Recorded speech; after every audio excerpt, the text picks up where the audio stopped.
Supreme কোর্টের রায় জাল করে আমার মধ্যে প্রসিডিং করেছিলেন। যেহেতু ওনার দুর্নীতির বিরুদ্ধে আমি বলতাম, সেই জন্য উনি আমার উপর খুবই অসন্তুষ্ট ছিলেন। বোমা বাঁধে তার জায়গা অ্যাসেম্বলি না তার জায়গা জেল? ভালো লোকদের এরা টিকিট দিত না, সব অপরাধীদের টিকিট দিত, যারা অনেক বেশি টাকা তুলতে পারবে আর মমতা ব্যানার্জিকে দেবে। অভিষেক বন্দ্যোপাধ্যায় কি গ্রেফতার হবেন? এত অভিযোগ তো ওনার বিরুদ্ধে। আমি বলতে পারি যে শুধু অভিষেক নয়, মমতা বন্দ্যোপাধ্যায়কে কি কি অভিযোগে গ্রেফতার করা যেতে পারে? আমার তৃণমূল কি আর ঘুরে দাঁড়াতে পারবে? আমার তোমার শান্তনু সিনহা বিশ্বাস, তার এত বড় বাড়ি, এত সম্পত্তি, আপনার তো কই এত সম্পত্তি এত বাড়ি আমরা দেখতে পাই না। দেখুন, আমরা স্বরূপ বিশ্বাস তো কোনো এমএলএ এমপি ছিল না, তারপরেও টলিউড ইন্ডাস্ট্রিতে এই দাপট এবং যা যা কেচ্ছা কেলেঙ্কারি উঠে আসছে।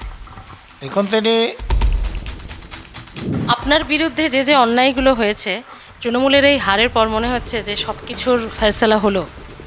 না, তৃণমূল যখন ক্ষমতায় নেই তখন অনেকেই প্রতিবাদ করছেন। হ্যাঁ, তারাও তৃণমূল নেতা, কেউ তৃণমূলের সঙ্গে ছিলেন, কিন্তু আজ বেঙ্গল ভয়েস এমন একজন ব্যক্তিত্বের কাছে এসেছে যিনি তৃণমূল যখন ক্ষমতায় ছিল তখন তার ধরে ধরে প্রত্যেকটি অন্যায় ডিসিশন সিদ্ধান্তের প্রতিবাদ করেছিলেন। তিনি প্রাক্তন পুলিশ কর্তা, প্রাক্তন IPS officer Nazrul Islam. Sir, Bengal ভয়েসে স্বাগত। স্যার, আপনি আজকে নয়, তৃণমূল যখন তার ফুল টিআরপিতে থাকা সরকার যখন ক্ষমতায় এসেছে তখন পুলিশের চাকরি আইপিএস হয়েও আপনি ইস্যু ধরে ধরে প্রতিবাদ করেছেন, কিন্তু আজকে তৃণমূলের এই অবস্থা বুঝতে পেরেছিলেন তখনই, তাই কি প্রতিবাদ করতেন? না, তৃণমূল যে দলটা ক্ষমতায় আসার পর সর্বোচ্চ নেত্রী থেকে শুরু করে যে বড় মাঝারি ছোট সব নেতা, একটা জায়গায় তাদের মিল ছিল যে তারা সব তোলাবাজ, সকলে কাটমানি খায়, সকলে কমিশন নেয়, সকলেই অপরাধী। তো আমি তাদের অপরাধের বিরুদ্ধে বলতাম, তৃণমূলের জন্য নয়। যেমন ধরুন, আপনি যেটা উদাহরণ দিচ্ছেন, আমি তখনও চাকরি করি পুলিশ বিভাগে এবং পুলিশ মন্ত্রী মমতা ব্যানার্জি, তিনি অনেক কিছু অপরাধ করার পর, আমার সঙ্গেও অনেক খারাপ ব্যবহার করার পর, আমার জন্মদিনে আমার কাছে লোক মারফত জন্মদিনের শুভেচ্ছা পাঠিয়ে দিলেন। তো এটা আমার খুবই খারাপ লেগেছিল যে ওরকম একজন দুর্নীতিপরায়ণ মহিলা আমাকে জন্মদিনের শুভেচ্ছা পাঠাচ্ছে। তা আমি চিঠিতে সবিস্তারে এটা লিখেছিলাম, এবং যা লিখেছিলাম সেটা সার কথা এই যে মুখ্যমন্ত্রীর কাজ নয় কোনো অফিসারের জন্মদিনের শুভেচ্ছা পাঠানো, এবং হ্যাঁ, এবং আপনার মতো একজন দুর্নীতিপরায়ণ মহিলার কাছ থেকে জন্মদিনের শুভেচ্ছা পেয়ে আমি মর্মাহত। তারপর উনি কি রিয়াকশন? তার জন্য আমার মধ্যে প্রসিডিং শুরু করেছিলেন। সে প্রসিডিং টেকেনি, কিন্তু শুরু করেছিলেন। তার আগেও করছিলেন। উনি তো সত্যি আইন অনুসারে কাজ কখনো করতেন না। উনি আমাকে যে ডিজি পদ থেকে বঞ্চিত করার জন্যে, পেনশন থেকে বঞ্চিত করার জন্যে, আমার লেখা বইয়ের অংশ বিশেষ জাল করে, সুপ্রিম কোর্টের রায় জাল করে আমার মধ্যে প্রসিডিং করেছিলেন। কেউ যদি বলেন, তার আমার কাছে সব ডকুমেন্ট আছে, আমি প্রমাণ করতে পারবো। আমি ক্যাটে প্রমাণ করেছি, এবং ক্যাটে আমার পক্ষে রায় পেয়েছি এই 12ই জানুয়ারি মাত্র। অনেক দিন ধরে আমাকে মামলা করতে হয়েছে, এবং আমার রিটায়ারমেন্টেরও 7 বছর পরে আমার পেনশন, রেগুলার পেনশন চালু হয়েছে, সেটাও ক্যাটে, হাইকোর্টে, সুপ্রিম কোর্টে মামলা করার পর। আপনার বিরুদ্ধে এত রাগ কেন ওনার? আসলে দেখুন, আমি আর কোনো আইএস আইপিএস অফিসারকে জানি না যাকে তিনি সরাসরি ফোন করে দিল্লিতে নিয়ে গিয়েছিলেন। আমাকে প্রথম একজন সাংবাদিকের ফোন থেকে ফোন করেছিলেন, তারপরে একাধিকবার ফোন করেন। আমি ওনার কাছে যেতে আগ্রহী ছিলাম না, কিন্তু উনি চাইলেন, তখন রেলমন্ত্রী, এবং রাজ্য সরকার ছেড়ে দিল, কেন্দ্রীয় সরকার রাজি হয়ে গেলেন। তা আমাদের যে অল ইন্ডিয়া সার্ভিসের নিয়ম, কেন্দ্রীয় সরকারে দেখ, রাজ্য সরকারে দেখ, যে কোনো জায়গায় পাঠাক, আমরা সেটা যদি আইনি পোস্টিং হয় তাহলে আমি সেই পোস্টিংয়ে জয়েন করতে এবং কাজ করতে বাধ্য। তো আমাকে রেল মিনিস্ট্রিতে পোস্টিং দেওয়া হয়েছিল, আমি জয়েন করেছিলাম, কাজ করেছি। কিন্তু যেহেতু আমি ওনার করাপশানের বিরুদ্ধে বলেছিলাম সরাসরি, সেই জন্য উনি একদম যাকে বলা হয় একদম পুরোপুরি আমার শত্রু হয়ে যান। এবং এখানে মুখ্যমন্ত্রী হওয়ার পর আমাকে দিল্লি থেকে ফেরত নিয়ে আসার জন্য লেখেন। উনি 20 তারিখে শপথ নিয়েছিলেন আমার মনে আছে, আর 25 তারিখে আমাকে ফেরতের জন্য চিঠি লিখেছিলেন। আর এখানে আনার পর বলে গুরুত্বপূর্ণ পদের জন্য ওনাকে দরকার বলে নিয়ে আসলেন, তারপর এখানে কম্পালসারি ওইটিকে বসিয়ে রাখলেন। যখন পোস্টিং দিলেন সেটাও ভালো পোস্টিং দেননি। তো এটা উনি যেহেতু ওনার দুর্নীতির বিরুদ্ধে আমি বলতাম যখন চাকরিতে ছিলাম তখন থেকেই, সেই জন্য উনি আমার উপর খুবই অসন্তুষ্ট ছিলেন। তৃণমূলের এই কারণ কি শুধু তোলাবাজি? না, ধরুন যে আপনার বিরুদ্ধে কেউ অপরাধ করলো, সেই যদি শাসক দলের আশ্রয় থাকে, আপনি যদি থানায় মামলা করেন তাহলে থানা তাকে খোঁজ করে পাবে না, তার বিরুদ্ধে তদন্ত করবে না। আমি অন্য জায়গায় করলে, এখানে আনন্দপুর থানায় একটা অভিযোগ দায়ের করেছিলাম, 6 মাস সেটা কেস শুরু করেনি। আমি যখন কমিশনারকে লিখলাম যে তাহলে আমাকে কোর্টে যেতে হবে, তখন কেস শুরু করেছেন, কিন্তু এই গত বছর 5 ধরে সেই কেসের কোনো তদন্ত এগোয়নি। কারণ যাদের বিরুদ্ধে অভিযোগ ছিল তাদের একজন ছিলেন তৃণমূলের একজন এমপি। অতএব শাসক দলের লোকেরা এই যে এখন আজকেও দেখছেন যে সন্দেশখালিতে পুকুর থেকে অস্ত্র উদ্ধার হচ্ছে, কারো পাটক্ষেত থেকে অস্ত্র উদ্ধার হচ্ছে, পাটক্ষেত থেকে টাকা উদ্ধার হচ্ছে, বোমা উদ্ধার হচ্ছে। যে শওকত মোল্লা, যিনি এবারও তো মমতা ব্যানার্জি তাকে প্রার্থী করেছিলেন, এর আগেও প্রার্থী করেছেন, 2018 সালেই তিনি অ্যাডমিনিস্ট্রেটিভ সভা থেকে বলেছেন যে তুই তো মারপিট করিস আর বোমা বাঁধিস। তো যে বোমা বাঁধে তার জায়গা অ্যাসেম্বলি না তার জায়গা জেল? তো উনি বলছেন যে তুই বোমা বাঁধিস, তুই মারপিট করিস, তারপরে টিকিট দিচ্ছে। তো এই দলটা এরকম, ভালো লোকদের এরা টিকিট দিত না, সব অপরাধীদের টিকিট দিত যারা অনেক বেশি টাকা তুলতে পারবে আর মমতা ব্যানার্জিকে দেবে। পুলিশকে কিভাবে ব্যবহার করত? পুলিশকে প্রথমত টাকা তুলতে ব্যবহার করত, দ্বিতীয়ত তাদের আশ্রয়ে যে অপরাধীরা আছে তাদের বিরুদ্ধে কোনো ব্যবস্থা নিতে দিত না, বিরোধীদের অন্যায় না করলেও তাদের বিরুদ্ধে মামলা করে তাদেরকে হয়রান করার জন্য ব্যবহার করা হতো। পুলিশ মন্ত্রী হিসেবে মমতা বন্দ্যোপাধ্যায়কে কি দেখেছেন, কি পেয়েছেন? পুলিশ মন্ত্রী হিসেবে মমতা ব্যানার্জিকে আমি একজন অপরাধী হিসেবে দেখেছি, তার বেশি কিছু না। অভিষেক বন্দ্যোপাধ্যায় কি গ্রেফতার হবেন? এত অভিযোগ তো ওনার বিরুদ্ধে। আমি বলতে পারি যে শুধু অভিষেক নয়, তার পিসিকে গ্রেপ্তার করা উচিত, কিন্তু গ্রেপ্তার করা হবে কি না যারা তদন্ত করছেন তারা বলতে পারবেন। কিন্তু আমি বলি যে গ্রেপ্তার হওয়া উচিত, আরও আগে হওয়া উচিত ছিল। মমতা বন্দ্যোপাধ্যায়কে কি অভিযোগে গ্রেফতার করা যেতে পারে? আমার সারদায় মমতার অপরাধ বলে একটা বই আছে, সারদায় মমতার অপরাধ। তো সেখানে আমি দেখিয়েছি যে অপরাধগুলো, তার ভিত্তিতে তাকে গ্রেপ্তার করা যেতে পারত, কিন্তু তাকে জিজ্ঞাসাবাদ করা হয়নি। দেখুন, এই যে শিক্ষক নিয়োগ দুর্নীতি, সে দুর্নীতি মমতা ব্যানার্জি যে জড়িত ছিল তার যথেষ্ট প্রমাণ আছে, প্রত্যক্ষ প্রমাণ আছে, পরোক্ষ প্রমাণ আছে। মমতা ব্যানার্জিকে চিঠি এসেছিল যে এই লোক এত টাকা আদায় করে চাকরি বিক্রি করছে। মমতা ব্যানার্জি যদি এই অপরাধের সঙ্গে জড়িত না থাকতেন তাহলে যাদের বিরুদ্ধে অভিযোগ ছিল তাদের ব্যবস্থা নিতেন। উল্টো কী করলেন, যারা অপরাধের সঙ্গে জড়িত, যেমন মানিক ভট্টাচার্য, তার কাছে চিঠিটা পাঠিয়ে দিলেন যে দেখো জানাজানি হয়েছে, যা প্রমাণ টমান আছে লোপাট করো। উনি যদি জড়িত না থাকবেন তাহলে কেন তাদের বিরুদ্ধে ব্যবস্থা নিলেন না? পার্থ চ্যাটার্জি বা মানিক ভট্টাচার্য এদের বিরুদ্ধে যদি তখনই ব্যবস্থা নিতেন তাহলে কেন্দ্রীয় তদন্তকারী সংস্থাকে এদেরকে গ্রেপ্তার করতে হতো না। তারপরে দেখুন, মমতা ব্যানার্জি যারা টাকা দিয়ে চাকরি কিনেছিল তাদের চাকরিটা যাতে থাকে তার জন্য মন্ত্রিসভায় অতিরিক্ত পদের জন্য প্রস্তাব পাশ করেছিলেন। হাইকোর্ট রাজি হয়নি বলে হয়নি, কিন্তু যারা যোগ্য প্রার্থী বঞ্চিত হয়ে রাস্তায় দিনের পর দিন আছে, শীতে গ্রীষ্মে বর্ষায়, তাদের জন্য তার দয়া নেই। কিন্তু যারা টাকা দিয়ে চাকরি কিনেছে তাদের জন্য অত দরদ লুটছে কেন, যদি না ওই টাকা তিনি নিয়ে থাকেন? তো প্রত্যক্ষ পরোক্ষ সব রকম প্রমাণ আছে, আইনও আছে। মন্ত্রিসভার দায়িত্ব যৌথ। তো পার্থ চ্যাটার্জিকে অ্যারেস্ট করা গেছে, তো পার্থ চ্যাটার্জির অপরাধ মমতা ব্যানার্জির নয়, উনি তো মন্ত্রিসভার প্রধান। তো দুঃখের বিষয় যারা তদন্ত করছে তারা মমতা ব্যানার্জিকে অ্যারেস্ট করে তো দূরের কথা, ইন্টারোগেশনও করেনি। আমি বলছি এটা অন্যায় করেছে তারা। তাকে ইন্টারোগেট করা উচিত ছিল, তাকে গ্রেপ্তার করা উচিত ছিল। এই যে ইডির রেডে মমতা ব্যানার্জি ঢুকে গেলেন, এত দূরে তোর বাইরে থাকা উচিত নয়, ভেতরে থাকা উচিত ছিল। ফাইলও নিয়ে এলেন।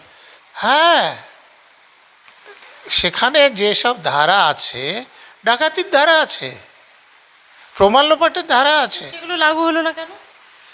দেখুন তো, ওই যে সুপ্রিম কোর্টে গেল, সুপ্রিম কোর্টে কেন্দ্রীয় সরকারই ঠিক সময়ে কাগজপত্র জমা দিল না, ফলে ডেট নিল, পিছিয়ে গেল, সেই জন্য বাইরে ছিল। নাহলে তখনই তদন্ত হলে তখনই ভিতরে চলে যেত। এই যে Abhishek Banerjee lips and bounce নিয়ে আপনারা গণমাধ্যমে দেখেননি? তো কালীঘাটের কাকুর কথা শুনেনি যে আমার যে সাহেব, পৃথিবীতে কারও ক্ষমতা নাই যে তাকে ছুঁতে পারে, তাকে টেলিফোনও করতে পারবে না, তার কাছে যেতেও পারবে না, অতএব তার কাছে এসে সব আটকে যাচ্ছে। সত্যি সত্যিই তো আটকে আছে। তৃণমূল কি আর ঘুরে দাঁড়াতে পারবে? আমার তো মনে হয় না, কারণ তৃণমূলে যদি কোনো নীতি থাকতো, আদর্শ থাকতো, তাহলে ঘুরে দাঁড়ানোর প্রশ্ন ছিল। দেখুন, বামপন্থ তো অনেক দিন আগে ক্ষমতাচ্যুত হয়েছে, কিন্তু তাদের একটা কাঠামো এখনও আছে। স্যার, শান্তনু সিনহা বিশ্বাস, তার এত বড় বাড়ি, এত সম্পত্তি, মানে তার মানে পুলিশে করাপশনটা কোন লেভেলে গিয়েছিল? আপনার তো কই এত সম্পত্তি, এত বাড়ি আমরা দেখতে পাই না। দেখুন, আমরা মাসে কত বেতন পাই সেটা সবাই জানে। পুলিশের সম্পত্তি অত বেশি হয়েছে কিনা? আচ্ছা, অভিষেক ব্যানার্জি এমপি ছাড়া আর কী তার ইনকাম আছে বলুন? ওই যে শান্তিনিকেতন বিল্ডিং হয়, এমপি যে পয়সা পান তার থেকে, যেসব গাড়িগুলো চড়েন হয়, তো ওনারা যে টাকাগুলো আদায় করেন, যে পুলিশ অফিসার তাদের সঙ্গে সহযোগী, তাদেরও বড় বাড়ি হয়, তাদেরও অনেক সম্পত্তি হয়, এবং তার ফলে যেটা হচ্ছে, এই যে এখন হাজতে আছেন, পরে জেলেও যেতে পারেন, এতে পুলিশের বদনাম হয়। অন্য পুলিশ অফিসার যারা সৎ পুলিশ অফিসার আছে তাদের সম্পর্কে লোকের ধারণা খারাপ হয়। এইরকম লোক পুলিশে থাকা উচিত নয়।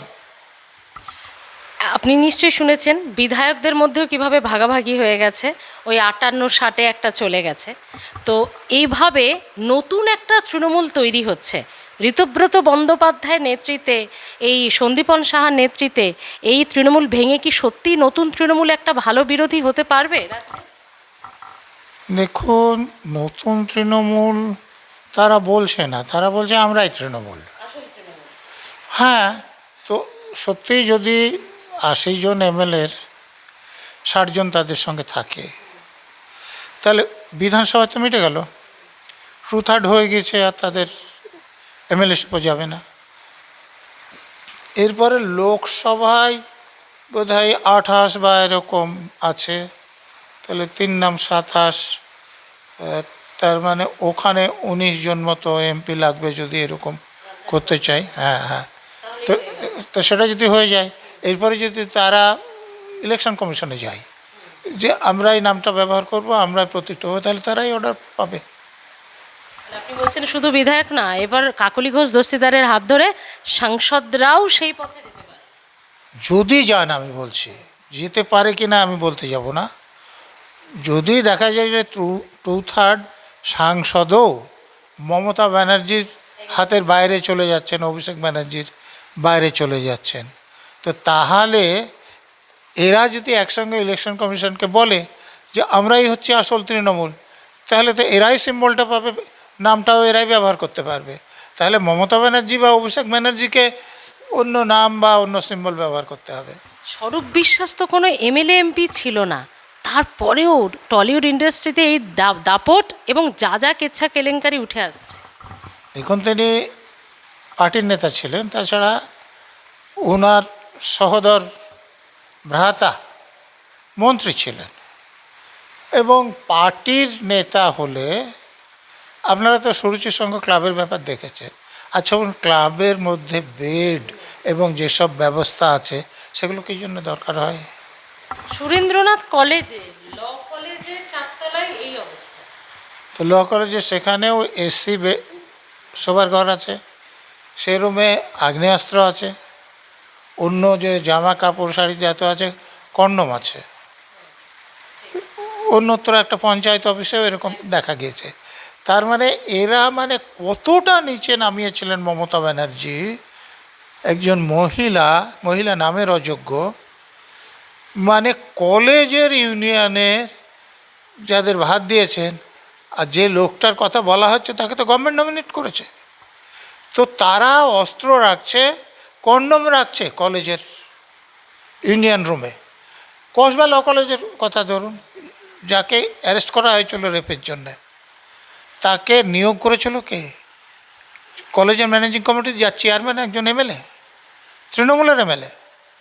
আর প্রিন্সিপাল নোটিশ দিয়ে মেয়েদেরকে তাদের সমস্যার সমাধানের জন্যে এই লোকটির সঙ্গে যোগাযোগ করতে বলেছিলেন, যার বিরুদ্ধে 11টা এফআইআর ছিল, তার মধ্যে 4টে হচ্ছে এবং সেক্সুয়াল সবটা মমতা বন্দ্যোপাধ্যায় জানতেন, জেনেও মেনে নিতেন। তো যদি মেনে না নিতেন তাহলে ওনাকে তো বলতো। ওই যে মনোজিতের ছবি, তো অভিষেক ব্যানার্জি বা অন্যান্য নেতাদের সঙ্গে দেখা গিয়েছে, ওই যে কলেজের যিনি চেয়ারম্যান ছিলেন তার সঙ্গে দেখা গিয়েছে, ছাত্র পরিষদের যিনি নেতা ছিলেন তাদের সঙ্গে দেখা গিয়েছে। তো মমতা ব্যানার্জি তিনি যদি এর সঙ্গে যুক্ত না থাকতেন তাহলে তো লোকে বলতো যে এখানে এই অন্যায় হচ্ছে, আপনি দেখুন। আমি আপনাকে যে উদাহরণ দিলাম নিয়োগ দুর্নীতির সময়, ওনার কাছে তো চিঠি এসেছিলো যে এরা এই অন্যায় করছে, তিনি যুক্ত না থাকলে তার বিরুদ্ধে ব্যবস্থা নিতেন না। তো যে লোকটা চিঠি দিয়েছিল তিনি জানতেন না যে মমতা ব্যানার্জি এখান থেকে পয়সা নিচ্ছে না, তো তিনি কোনো ব্যবস্থা নেবেন না। কসবা ল কলেজের ক্ষেত্রে তিনি জানতেন, যার জন্য ওখানকার লোকেরা কেউ মমতা ব্যানার্জিকে চিঠি লিখতে সাহস করেনি, তারা তো ল পড়ছে, একটু খোঁজ খবর রাখেন। পঙ্কজ দত্তের সঙ্গে কত বড় অবিচার হয়েছে? দেখুন, আমি পুরোটা জানি না, কিন্তু আপনারই মতো একজন সাংবাদিকা ওখানে গিয়ে যে মহিলা থানার বাইরে জড়ো হয়েছিল ওনাকে জুতোর মালা পরানোর জন্যে, তাদেরকে জিজ্ঞেস করা হলো যে আপনারা কেন এসেছেন এবং উনি যে থানায় এসেছেন এটা আপনারা জানলেন কী করে। তখন মেয়েরা কী বলেছিল আপনার মনে আছে? যে এই থানার পুলিশই আমাদেরকে ডেকে এনেছে। তো তাহলে আপনি চিন্তা করুন যে একজন রিটায়ার্ড আইপিএস অফিসার, তার বিরুদ্ধে একটা অভিযোগ করেছে, সেই অভিযোগের জন্য তাকে থানায় ডাকা হয়েছে, বসিয়ে রাখা হচ্ছে, আর বসিয়ে রেখে মেয়েদেরকে ডাকা হচ্ছে যে তাকে জুতোর মালা পরানো হয়। থানার ওসি করছে, সেই ওসির বিরুদ্ধে কী ব্যবস্থা হয়েছে আমি জানি না এখনও। এটা কিন্তু আপনাদের একজন যে সাংবাদিকা রেকর্ড করেছিলেন আমি নিজে শুনেছি। তো সেই ওসির বিরুদ্ধে কোনো ব্যবস্থা হবে না। আপনার বিরুদ্ধে যে যে অন্যায়গুলো হয়েছে, তৃণমূলের এই হারের পর মনে হচ্ছে যে সব কিছুর ফয়সালা হলো? না, আমার প্রতি যে অন্যায় হয়েছে, যেমন আমাকে যদি মমতা ব্যানার্জি জোর করে না আটকাতেন তাহলে আমি ডিজি হতাম, আমি ডিজি হতে পারিনি। আমার 14 সালে রিটায়ার করেছি, 14 সাল থেকে আমার রেগুলার পেনশন চালু হতে হয়নি। পেনশন বজায় রাখার জন্যে আমাকে ক্যাটে যেতে হয়েছে, হাইকোর্টে যেতে হয়েছে, সুপ্রিম কোর্টে যেতে হয়।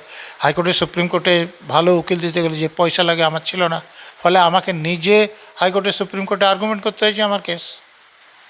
তো সেগুলো সুরা হবে না, কিন্তু আমি সুপ্রিম কোর্টের অর্ডারের ফলে আমি পেনশনটা এখন পাচ্ছি। শুভেন্দু অধিকারী সবেমাত্র দায়িত্ব নিয়েছেন, কি বুঝছেন, কেমন লাগছে? তার কারণ আপনি তো বিগত সরকারের ধরে ধরে বিরোধিতা করেছেন, এখন অবধি শুভেন্দু অধিকারীকে কি দেখছেন? দেখুন, এখনও পর্যন্ত বিপক্ষে বলবো এরকম কিছু পাইনি, কিন্তু মমতা ব্যানার্জিও তো নিজে থেকে আমাকে ফোন করে দিল্লিতে নিয়ে গিয়েছিলেন এবং নিজের মিনিস্ট্রিতে নিয়েছিলেন, কিন্তু তারপরে আমার নাম ব্যবহার করে তোলা তুলছিলেন। আমি সেটার বিরোধিতা করেছিলাম, ফলে আমার একদম মানে জাত সূত্র যাকে বলে হয়ে গিয়েছিলেন। এবং আমাকে তো আমি তো বললাম যে আমাকে উনার জন্যে আমি শুধু ডিজি হতে পারিনি, নাহলে আমি ডিজি হতাম। উনার জন্যে রিটায়ারমেন্টের 7 বছর পরে আমার রেগুলার পেনশন চালু হয়েছে। উনি এত অসৎ মহিলা যে বলার নেই। তিনি মানে আমার বইয়ের লেখা, দেখুন বইয়ের ব্যাপারে প্রথমে আমি যখন বইটা লিখি আমার অপরাধ ছিল কি, আমি বলেছিলাম যে মুসলমানদের যদি উপকার করতে হয় তাহলে ওই ইমাম ভাতা দিয়ে, মুয়াজ্জিন ভাতা দিয়ে হবে না, হজ হাউস নির্মাণ করে হবে না। যেখানে মুসলমানরা বেশি সংখ্যায় আছে সেখানে ভালো স্কুল কলেজ করতে হবে, এবং আইআইটিতে, আইআইএমে বা আইআইএসে যাতে মুসলমানরা ভর্তি হতে পারে তার যোগ্য করতে হবে, এবং 2-1 মুসলমানকে প্রভাবের পদে নিয়োগ করতে হবে। এটাই আমার অপরাধ ছিল। সেই জন্য তো এগুলো এই বইটা বাতিল করার জন্যে প্রথমে তারা হাইকোর্টে একটা মামলা করে তাদের যে এমপি ছিলেন নিদ্রেশ আলী তার ছেলেকে দিয়ে। তো আমি গিয়ে পরের ডেটে হাজির হই। আমি যখনই হাজির হয়েছে তারপরে আর কেউ হাজির হয়নি ওদের পক্ষ, মানে মামলা ওই অবস্থা পড়ে আছে। তার মানে জানে যে আমি আমার কথা শোনার পর আমার বিপক্ষে কোনো অর্ডার পাবে না। ওনারা চেষ্টা করেছিলেন প্রথম দিন একটা অর্ডার ওরা বের করে নিতে, যেটা ওরা পারেন্টে। এটা গেল। তখন ওরা রেজিস্টার অফ পাবলিকেশন বলে গভর্নমেন্টের একটা অফিসার আছে হোম ডিপার্টমেন্টের, তাকে চিঠি লেখেন যে আমার বইয়ে আপত্তিজনক কথা আছে, সেগুলোর জন্য কি ব্যবস্থা নেওয়া যায়। উনি সোজাসুজি বলেন যে এখানে আপত্তিজনক কোনো কথা নাই। এই রিপোর্ট দেওয়ার পর তখন কি করে আমাকে জব্দ করা যায়, তখন আমার বইয়ের লেখা জাল করে আমার বিরুদ্ধে প্রসিডিং শুরু করে। এবং প্রসিডিং তারা করতে পারে এটা দেখানোর জন্য একটা সুপ্রিম কোর্টের রায়ের অংশও জাল করে। যে কোনো আইন জানা লোকের কাছে আমি এটা প্রমাণ করতে পারবো। আমি ক্যাটে এটা দেখিয়েছি, বললাম যে 12 তারিখে ক্যাট আমার পক্ষে রায় দিয়েছে। তো কিন্তু কীরকম মহিলা যে ওনার দুর্নীতির আমি প্রতিবাদ করেছি, অতএব আমাকে ডিজি হতে তো দিলেন না, আমার পেনশনও উনি দেবেন না আমাকে। আর উনি বলেন মুসলমানদের উপকার না করে উনি কোনো রাতে ঘুমান না। আমি পশ্চিমবাংলার বাঙালি মুসলমানদের মধ্যে প্রথম ব্যক্তি যিনি ডাইরেক্ট আইপিএস হয়েছিলাম, কিন্তু আমাকে ডিজি হতে দেননি, আমার পেনশন চালু হতে দেননি। সুপ্রিম কোর্টে মামলা করে 7 বছর পরে পেনশন নিতে হয়েছে। এই রকম অসৎ মহিলা। আচ্ছা, অনেকেই বলেন যে মুসলমানদের উনি ব্যবহার করেছেন, এটা কি ঠিক? মুসলমানদের উনি ক্রিমিনাল করেছেন। উদাহরণ দিয়ে বলছি যে মুর্শিদাবাদে ওয়াকাফ নিয়ে এই হরগোবিন্দ দাস, চন্দন দাস, ওনারা ওয়াকাফের আইন পাস করেছিলেন না কোনো ওয়াকাফ দখল করেছিলেন? আরে তৃণমূলের নেতারাই তো ওয়াকাফের সম্পত্তি দখল করে সব আছে, ব্যবসা করছে। তো হরগোবিন্দ দাস, চন্দন দাসকে খুন করালো কে করিয়েছে? তো মমতা ব্যানার্জি করেছে, সিদ্দিকুল্লাহ চৌধুরীরা করেছে। কিন্তু সাজা যখন হলো, 9 জনের যাবজ্জীবন হয়েছে, মমতা ব্যানার্জির হয়েছে, সিদ্দিকুল্লাহ চৌধুরী রয়েছে। তো এই যে 9টা ফ্যামিলি সাজা হলো, ওদের ফ্যামিলির লোকেরা কোনো সরকারি চাকরি পাবে এখন? তো এইরকম ওখানে 100-3 কেস আছে এরকম। তো ধরুন যদি 10 জন করে হয়, তাহলে কতজন লোক ক্রিমিনাল হয়ে যাচ্ছে মমতা ব্যানার্জির এই সিদ্দিকুল্লাহ চৌধুরীদের উস্কানিতে। মুসলমানদের মধ্যে অনেকে এটা বোঝে না। আচ্ছা, মুসলমানদের মানুষও মনে করেন না। আপনার মনে আছে কি যে ইফতার পার্টিতে যাওয়া নিয়ে প্রশ্ন করা হয়েছিল মমতাকে, উনি কী বলেছিলেন? বলে যে গরু দুধ দেয় তার লাথি খেতে হয়। তো দুধটা কি? মুসলমানদের ভোট। লাথিটা কি? ইফতার পার্টিতে যাওয়া। আর গরু কারা? গরু কারা? যে গরু দুধ দেয়। তো গরুরা কি উনার কথা বুঝতে পেরেছিলেন মুসলমানরা, যে মুসলমানদেরকে উনি গরু মনে করেন? কিন্তু গরুদের মধ্যে 2-4 জন তো বুঝতে পেরেছিলেন। উনার যে হার, তার জন্য এটাও একটা কারণ। শুভেন্দু সরকার গঠন করার পরই ব্রিগেডে নামাজ হলো। যে ব্রিগেডে গীতা পাঠ লক্ষ কণ্ঠে, সেই ব্রিগেডেই নামাজ পড়ল লক্ষ লক্ষ মুসলিম। একটা সম্প্রীতির বার্তা। একজন মুসলিম হয়ে এই বিষয়টাকে কীভাবে দেখছেন? দেখুন, নামাজ পড়া মুসলমানদের ধর্মীয় কাজ। অতএব তারা অন্যদের কিছু অসুবিধা করে তো সে ধর্ম পালন করতে পারে না। এটা কিন্তু হিন্দুদের ক্ষেত্রে সত্য। হিন্দুদের ধর্মাচরণ তারা করতে পারে, কিন্তু অন্যদের অসুবিধা করে করতে পারে না। অন্য হিন্দুরও অসুবিধা করতে পারে না, অন্য মুসলমানও করতে পারে না, অন্য খ্রিস্টানও করতে পারে না। অতএব এ ব্যাপারে আমার অন্য কোনো মত নেই। আমি আর একটা কথা বলতে চাই যে ঈদের নামাজটা আগে ব্রিগেডেই পড়া হতো। বর্ষার সময়ে ঈদ দেখবেন প্রতি বছর 10-12 দিন করে এগিয়ে এগিয়ে আসে। আরবি মাস যে হিজরি শান অনুসারে ঈদ হয়, তো সেই ওটা 355 দিনের মতো বছর, আর এটা 365 দিনের মতো, এতে 10 দিন ফারাক আছে। তো 10-11 দিন আজকে যে তারিখে ঈদ হলো, পরের বছর 10-11 দিন আগে হবে। তো বর্ষার সময় যখন চলে আসে, ওখানে ঈদ পড়তে যাওয়া যাচ্ছিল না, জল দাঁড়িয়েছিল, তখন রেড রোডে আনা হয়। তারপর থেকে রেড রোডে চলে আসছে। রেড রোডে আগে নামাজ হতো না। কিন্তু তাছাড়া এই যে শুক্রবার করে ওই যে জুম্মার নামাজ পড়ার জন্য যেটা মসজিদের ভেতরেই পড়তে হবে, রাস্তায় বসে নয়, এটাও তো একটা বিষয় তৈরি হয়েছে। এটাও একটা বিষয় তৈরি হয়েছে। আপনি যদি নামাজ পড়বেন, আপনার বাড়িতে পড়ুন, কিংবা আপনি নামাজ পড়ার জায়গা করুন, সরকারি জায়গায় গিয়ে পড়বেন, এরকম দেশের আইনে নাই। আপনি পুজো করতে পারেন। এটাকে আপ- স্বাগত জানাচ্ছেন? অবশ্যই, আমি বরাবর বলেছি এসব কথা। তো আপনি পুজো করবেন আপনার বাড়িতে করুন, আপনি পুজোর জায়গায় করে মন্দির করে করুন, কিন্তু আপনি রাস্তার উপর প্যান্ডেল বেঁধে রাস্তা আটকে দিয়ে আপনি পুজো করবেন, এটাও সমর্থনযোগ্য নয়। অতএব সব ধর্মের লোকদের যদি এই রাস্তা আটকে ধর্ম করা বন্ধ করা হয়, সেটা তো সকলকে স্বাগত জানানো উচিত। মমতা বন্দ্যোপাধ্যায়কে শেষমেশ কি বলতে চান? মমতা ব্যানার্জি এখনও যদি না বুঝে থাকেন যে তিনি কতটা অপরাধ করেছেন, সাধারণ মানুষের কতটা ক্ষতি করেছেন, তাহলে একটু বোঝার চেষ্টা করুন, তাতে ওনার লাভ হবে।